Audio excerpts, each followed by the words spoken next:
Hey guys, this is Yoda, and this video will go over some of the changes coming to Havoc Demon Hunter in 10.2, mostly focused on Mythic Plus. I've been doing a lot of Mythic Plus on the PTR as Havoc Demon Hunter, and a few questions have come in on stream. I figured I'd make a video to answer them.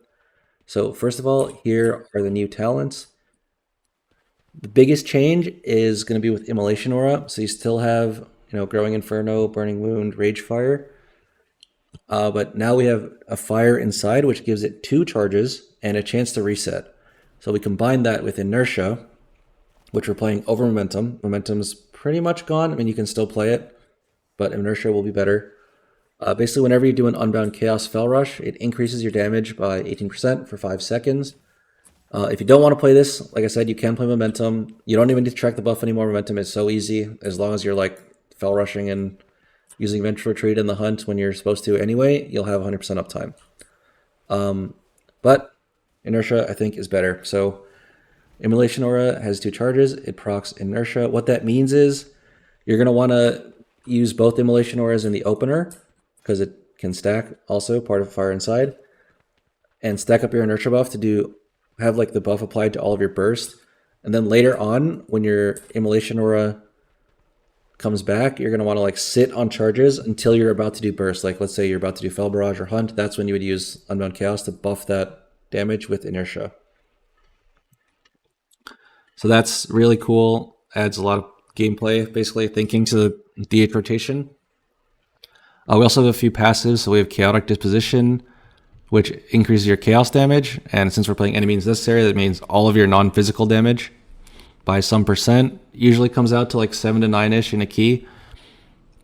And we're playing Any Means Necessary again because we have more hunt damage, more Immolation Aura damage. It's just super good.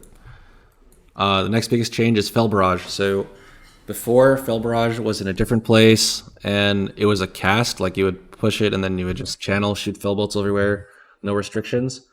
It's different now. It's kind of similar to Breath of Sindragosa. You push it, and then for up to 8 seconds, you shoot Fel Bolts everywhere, but it drains your Fury during those 8 seconds. And if you run out before 8 seconds, then it gets cut short. So the way you counteract that usually is you start with decently high Fury, and then you want to have Immolation Aura running for Burning Hatred, and you can Vengeful at some point for Tactical Retreat. You're going to want to do that anyway, because Immolation Aura lets you use inertia, and then Vengeful Retreat gives you initiative. So you're going to want to do that anyway during your Fel Barrage, and then also you can use Fel Blade and Sigil of Flame to generate Fury to offset it.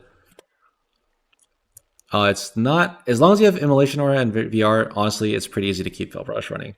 So we'll show the opener later with Fel Barrage, at least what I've been doing. Could be wrong. For the rest of the talents, the damage-wise, we have a lot of Throw Glaive talents. That's because of the tier set, which we'll show now.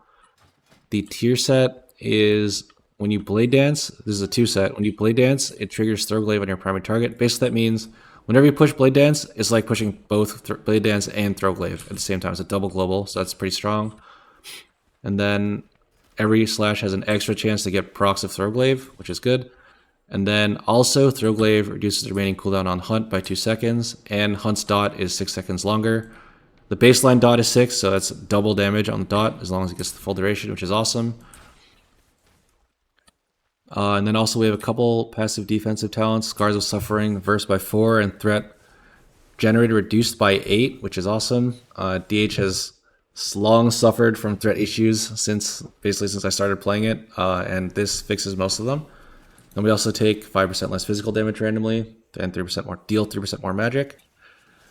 The best change, in my opinion, is these 2 defensive talents. So before, you would have to lose damage to pick Netherwalk or Desperate Instincts, and Deflecting Nest just wasn't there. So this is really good for us. I would never take Desperate Instincts in Mythic Plus. Any situation where like the extra blur strength would be good, you would just want to use Netherwalk anyway. So we just play Netherwalk here, and then Deflecting Dance. Whenever you Blade Dance, you get a 15% of your max health shield. That is really good for just reducing your overall rot damage taken or random damage during Mythic Plus packs. But also it has the function to prevent one-shots. So let's say you're in Darkheart Thicket and Oakheart is casting Shattering Earth and Blurs down. Well, you can hold Blade Dance, and then Blade Dance when it's about to go off, and you'll be shielded for the damage. Does involve like losing some damage because you have to hold your global and hold your Blade Dance cooldown. But obviously it's better than dying. And before, DHs would just die or get help from a team, but probably just die. That's the right side. Really good. Really happy with the defensive changes.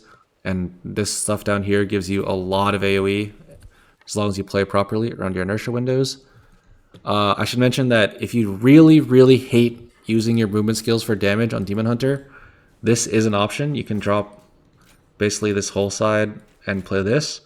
You will lose damage. This is probably about 5-ish% less overall, but it's an option. I won't do that, but you know, if you hate using your movement skills for damage, you can do this. All right, the left side. A lot of stuff has been moved around. The biggest change is that Demonic and Rush of Chaos were separated.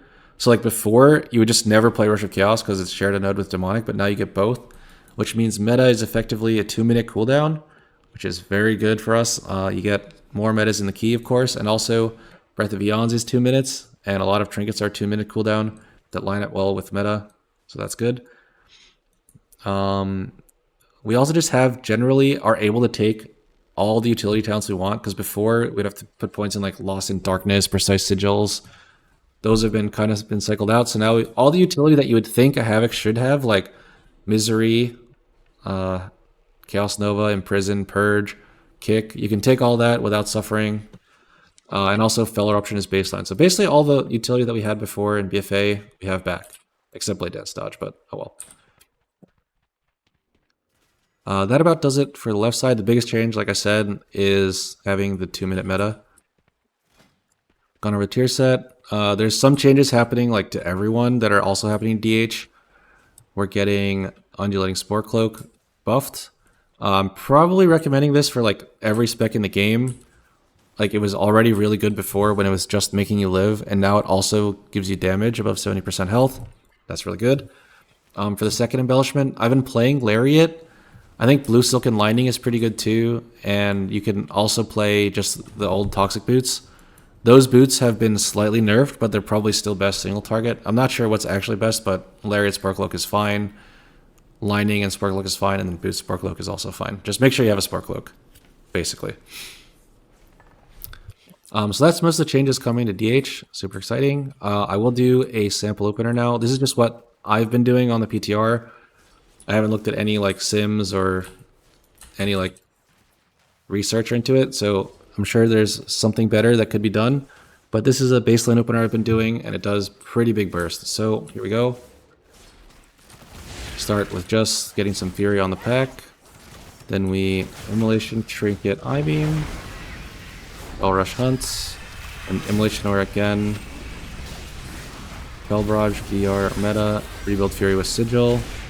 Bellblade again. And so I basically did my whole opener with Fell Barrage. With Fell Barrage granting my Fury. So that's kind of the goal, right?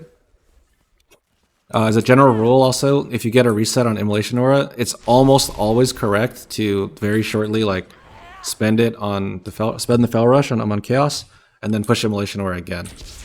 Because one of the strongest ways you can use your inertia is just to have 2 Immolation Auras ticking during the inertia.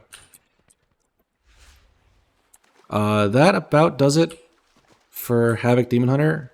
Like I said, a lot of good changes. It feels like a lot of the utility that we were robbed of coming from BFA into Shadowlands and then Dragonflight has been given back. It's a pretty tanky spec now, which, you know, is a change from before. That's really good. And it has a lot of counterplay to a lot of the situations you'll encounter in Mythic Plus. It's also uncapped, quote-unquote uncapped, you know, reduced beyond 5 targets. And it also brings a raid buff, so Havoc Demon Hunter is looking really strong going to the next patch.